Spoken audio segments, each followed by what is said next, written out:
Fear Street R.L. Stine, the new boy. I believe this was book number 20. The tagline is, he was a hunk of trouble. Right in the thick of his Goosebumps fame right here. So, I have to say from the start here, he got really bored writing this, you could tell, and it's just really lazy from him and summed up. I wasn't really impressed by this one. Definitely not one of the Fear Streets that I'd recommend reading.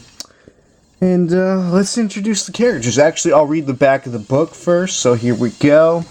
What a hunk. When handsome, mysterious Ross Gabriel comes to Shadyside High, all the girls want to date him, even the ones who already have boyfriends. Janie, Eve, and Faith go so far as to make a bet. Which one of them will he go out with first?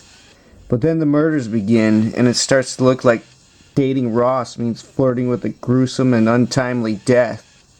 Will Janie's dream date with Ross turn out to be the night of her life, or the night of her death? Okay, so they really sell you on this one, acting like it's really going to be good, but it's really not, of course.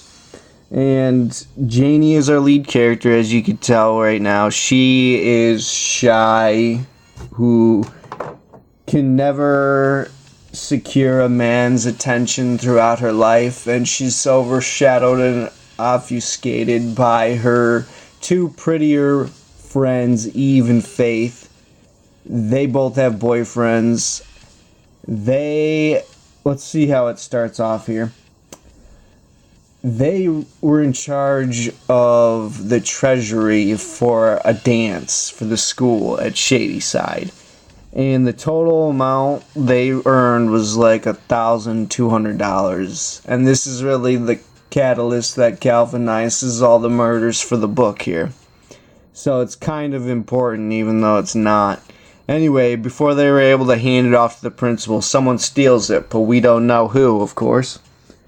And that kicks it off. Also in the opening, they obviously meet Ross, who is the new boy, and all arrows start to point towards him suspiciously, because first off, it's a weird intro. He's like got his arm bleeding because he's like, oh, I helped a girl unloosen a bike off a fence, but that really has nothing to do with anything. Anyway, he's your classic troublemaker. They say he's from New Brighton, and then the three girls, they're like, oh, well, let's make a date, or let's make a bet of $10. Who can date Ross first? And if they were able to date Ross, they win the $10, obviously. And of course, Janie doesn't win. She has the opportunity because she just so happens to be Ross's chemistry partner. Anyway, Eve is the unlucky one who wins a date with Ross, and they end up in the Fear Street Woods, which is just across the street adjacent from Ross's house on Fear Street. That's how Fear Street comes into play in this one. Yep, we get the woods. Yep, the new boy lives on Fear Street. Anyway, everything's just so summed up. There really is no detail in any of the scenes. There really is no intricacy or substance there. It's just like they went to go and get pizza, then they went to the parking lot, then they went to their lockers, and she avoided Ross that day. It's just really, and it just gets even lazier as it goes on. Anyway, that night, Eve ends up dead. Actually dead, not a fake chapter cliffhanger death. And Ross is suspected. But Janie still loves him. She still has a crush on him, and she's getting attention from him. Then he asks her out. And they start hearing rumors like, yo, this other girl who went to New Brighton, she's like, Ross is bad news. And they keep on teasing us with that. And Faith is her other pretty friend who's alive, and she ends up learning about Ross more from Jordan, a girl who also went to New Brighton, like I was saying. He was suspected of the murder of his former girlfriend, and so naturally he transfers and changes his name at the ripe young age of 17 to Ross. I don't even know what his other name was. It was like Robbie or something. Anyway, of course, Shadyside High welcomes in the suspected murderer with open arms. I mean, why not? And anyway, so she starts dating Ross and thinking, like, yo, he's weird because he's always doing this weird shit. Like, he makes a stink bomb in chemistry class and he says stupid shit like, I like to mess people up. And then he is, like, kind of callous and facetious when he's talking about the death of Eve. And, like, he's just an obvious red herring and they press it really hard. Anyway, there's a few other important characters we have to mention. Faith and Eve are pretty friends. They both have boyfriends. Eve's boyfriend is Ian, who works 2 different jobs. Apparently one from 3 to 5 o'clock, which that doesn't even make sense, a 2-hour shift. And then he goes to work at like a diner at Shadyside. I think it's Pete's Pizza. Who the hell knows? Anyway,